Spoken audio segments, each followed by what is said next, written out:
Baik, Assalamualaikum warahmatullahi wabarakatuh. Perkenalkan, nama saya Claudia Cynthia Bella dengan NPM 24782040. Saya merupakan mahasiswi dari Politeknik Negeri Lampung, jurusan Teknologi Informasi, Prodi Teknologi Rekayasa Internet. Pada mata kuliah Analisis Data untuk TI, terkait Lab 8 Exploratory Data Analysis, saya akan menjelaskan serta mempraktekkan. Nah, EDA pada topik kali ini itu terkait coffee production and export. Nah, analisis ini memiliki tujuan diantaranya untuk memahami data kualitas kopi dari berbagai negara, lalu memeriksa pola hubungan antar variabel, serta menemukan faktor-faktor yang memengaruhi skor total penilaian kopi. Nah, sebelum masuk ke analisis, di sini saya bahas sedikit terkait tentang apa itu EDA. Nah, EDA itu atau analisis data eksploratif itu merupakan proses awal dalam analisis data yang berfokus pada pemahaman struktur, pola, dan karakteristik data. Nah, tujuannya adalah untuk menemukan informasi penting serta mendeteksi kesalahan atau anomali. Nah, jadi menyiapkan data agar siap digunakan pada tahap analisis lanjutan. Nah, EDA ini biasanya itu dilakukan dengan cara pembersihan data, lalu analisis statistik deskriptif, serta visualisasi. Nah, menggunakan library seperti Matplotlib dan Seaborn. Nah, di sini itu ada beberapa tahapan ya. Saya langsung masuk pada tahap pertama, yaitu terkait persiapan dan pemahaman data. Nah, pada tahap pertama ini saya ingin memahami struktur dataset, jenis data yang tersedia, serta memastikan data siap untuk diolah lebih lanjut. Nah, kode yang digunakan itu meliputi ada devhit, lalu ada devhit ini untuk melihat 5 baris pertama dataset, lalu ada devinfo, ini terkait devinfo itu untuk mengetahui tipe data dan jumlah nilai kosong. Lalu ada devdescript yang dimana ini untuk menampilkan ringkasan statistik kolom numerik. Nah, dari hasil devhead itu terlihat bahwa dataset berisi berbagai atribut seperti country of origin, lalu ada variety, lalu ada altitude, mean meters, lalu ada aroma, lalu ada flavor, lalu ada acidity, lalu ada body, dan ada total cup points.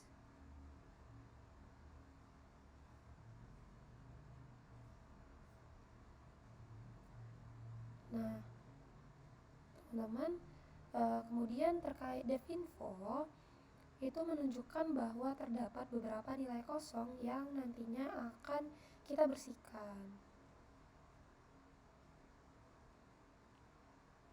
Ini. Sementara dari devdescript itu terlihat bahwa sebagian besar skor kualitas kopi berada di kisaran 80 sampai 85. Nah, menandakan bahwa kopi dalam dataset ini itu memiliki mutu yang cukup tinggi.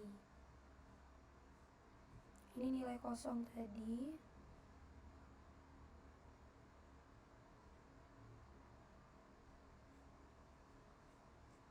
Nah, itu tadi terkait tahapan pertama. Kita lanjut pada tahapan kedua. Pada tahapan kedua ini pembersihan data, missing value, dan outlier. Nah, tahapan kedua ini itu bertujuan untuk memastikan dataset bersih dari duplikasi nilai kosong maupun nilai ekstrim atau outlier, agar hasil analisis itu lebih akurat. Nah, langkah-langkah yang dilakukan di sini itu yang pertama menghapus data duplikasi dengan def drop duplicate. Ini lalu mengisi nilai kosong menggunakan metode min atau modus sesuai tipe datanya. Ini tadi yang def drop duplicate. Lalu ada mengisi nilai kosong menggunakan metode main. Lalu yang terakhir langkahnya itu menghapus outlier menggunakan metode EQR atau interquartile range. Nah, hasil outputnya, interpretasi hasilnya itu setelah proses pembersihan, jumlah baris data berkurang karena adanya penghapusan outlier dan duplikasi. Nah, seluruh kolom kini bebas dari nilai kosong sehingga dataset itu siap dianalisis lebih lanjut. Nah, tahapan ini penting teman-teman agar hasil analisis itu tidak bias akibat adanya data yang tidak valid. Dan ini data yang sudah bersih juga tersimpan ya. Kalau nggak salah masih ada nggak ya di sini. Nah, ini dia merupakan data yang sudah bersih dan dia otomatis tersimpan. Kita lanjut pada tahap ketiga. Tahap ketiga ini kita terkait statistik deskriptif. Nah, tujuan dari tahap ini sendiri, terkait tujuan dari tahap 3 ini, itu untuk memahami karakteristik umum dari data, baik dari sisi numerik maupun kategorial. Nah, di sini saya menggunakan devnumColms yang dimana ini untuk melihat ringkasan statistik seperti rata-rata dan standar deviasi. Nah, serta ada value counts itu untuk menghitung frekuensi data kategorial.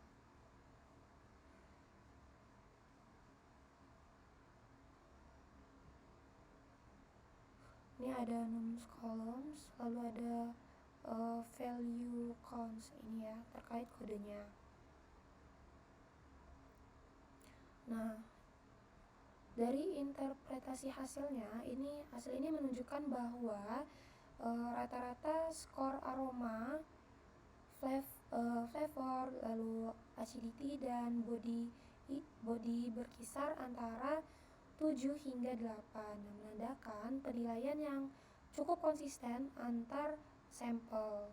Nah, untuk kolom kategorial itu tampak bahwa beberapa negara seperti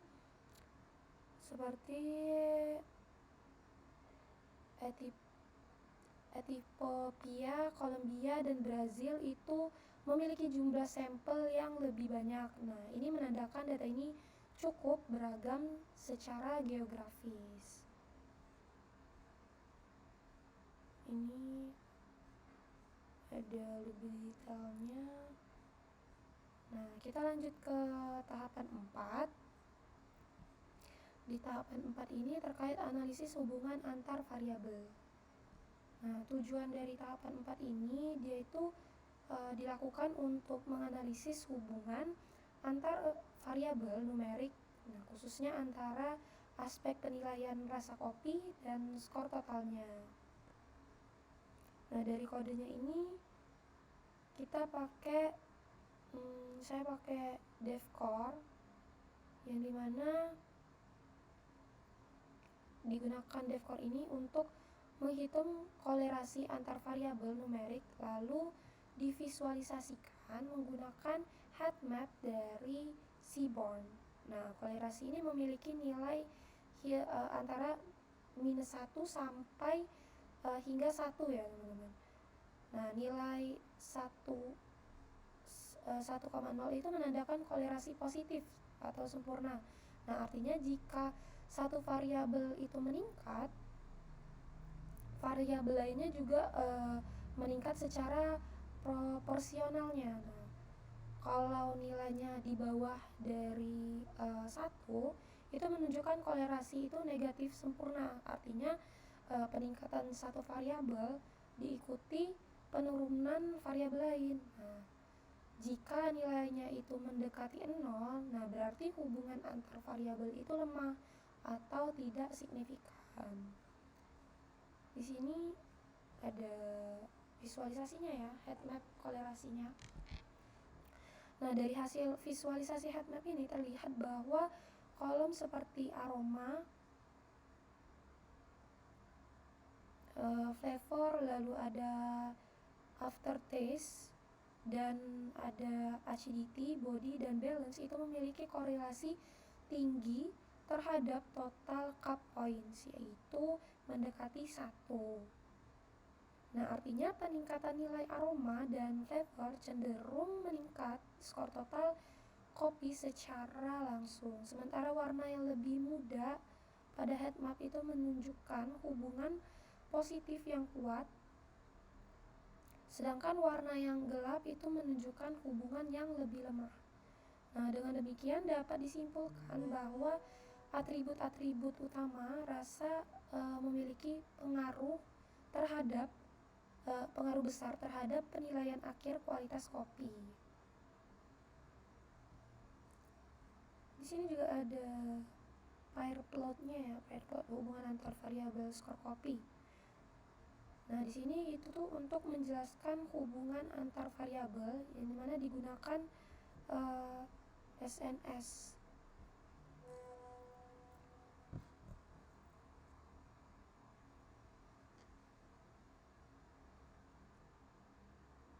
SNS dia ini yang menampilkan scatter plot. Nah, antar pasangan fitur numerik. Nah, plot ini itu membantu melihat pola hubungan secara visual. Dari hasil ini, dari outputnya ini, pair plot ini terlihat bahwa titik-titik data itu membentuk pola diagonal dengan kecenderungan naik antara aroma, flavor, dan acidity dan total cup points. Nah, pola tersebut itu menunjukkan adanya hubungan positif yang kuat antar variabel. Artinya, kopi dengan nilai aroma tinggi biasanya juga memiliki flavor dan skor total yang tinggi. Nah, pair plot ini memperkuat hasil dari heat map bahwa kualitas keseluruhan sangat dipengaruhi oleh aspek rasa utama kopi.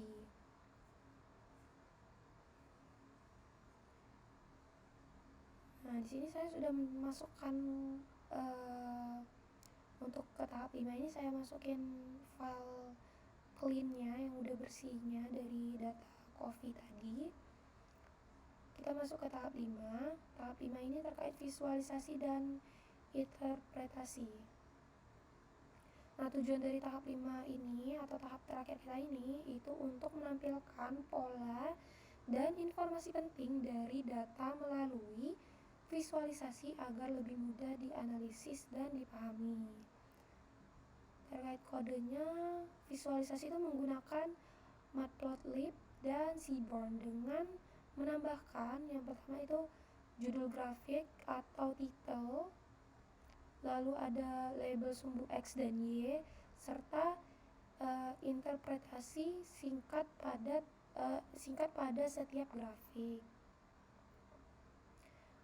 Nah, di sini kita langsung ke outputnya atau interpretasi hasil visualisasi. Yang pertama itu ada histogram distribusi skor kopi. Nah, grafik ini menunjukkan bahwa sebagian besar skor total berada pada kisaran 80 sampai 85, teman-teman.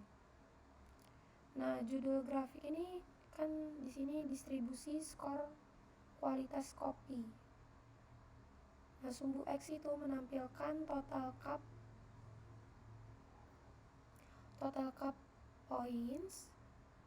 Semakin tinggi lokasi tumbuh kopi, nah skor totalnya itu cenderung meningkat. Sumbu X itu menampilkan total cup dan sumbu Y itu menunjukkan frekuensi. Nah, dapat disimpulkan dari histogram ini itu bahwa mayoritas kopi itu memiliki kualitas yang baik. Nah, di sini terkait dari scatter plot ketinggian versus skor total atau hubungan antara ketinggian dan skor total kopi. Nah, grafik ini menunjukkan tren positif antara altitude mean meters dan total cup points. Semakin tinggi lokasi tumbuh kopi, nah skor totalnya itu cenderung meningkat. Nah, judul grafiknya itu hubungan ketinggian dan skor total kopi, menggambarkan bahwa faktor geografis turut memengaruhi kualitas. Nah, yang ketiga itu ada block spot per negara asal. Nah, grafik ini tuh menunjukkan perbandingan sebaran skor antar negara. Nah, negara dengan median tinggi dan rentang sempit itu menunjukkan konsistensi kualitas yang baik. Nah, sedangkan rentan lebar itu menandakan variasi mutu antar sampel. Yang terakhir di sini ada visualisasi dari bar plot varietas kopi dengan skor tertinggi. Nah, grafik ini teman-teman itu memperlihatkan 10 varietas dengan skor rata-rata tertinggi. Nah, judul grafiknya ini rata-rata skor kopi berdasarkan varietas. Nah, sumbu X itu menunjukkan nama varietas itu dan sumbu Y itu menunjukkan skor rata-rata. Nah, varietas sendiri itu seperti Typica, Bourbon, dan Caturra. Nah, menonjol sebagai varietas unggulan, teman-teman. Nah, saya sudah menjelaskan terkait tahapan-tahapan dari lab 8 ini. Sebagai kesimpulannya, hasil EDA ini itu pada dataset coffee quality itu menunjukkan bahwa yang pertama, sebagian besar kopi memiliki kualitas tinggi dengan skor di atas 80. Lalu yang kedua, faktor utama yang berpengaruh terhadap skor total adalah aroma, flavor, dan acidity. Yang ketiga, itu ada ketinggian tempat tumbuh juga berhubungan positif dengan kualitas kopi. Lalu yang terakhir ada visualisasi heat map dan pair plot itu memperkuat hubungan antara variabel rasa dan total skor. Nah, dengan demikian analisis ini itu membantu kita memahami pola penilaian kualitas kopi secara menyeluruh, mulai dari struktur data, hubungan antar variabel, hingga faktor penentu utama skor kopi. Nah, saya rasa itu saja yang dapat saya sampaikan pada hands-on kali ini. Bila ada kurang saya mohon maaf. Saya akhiri. Wassalamualaikum warahmatullahi wabarakatuh.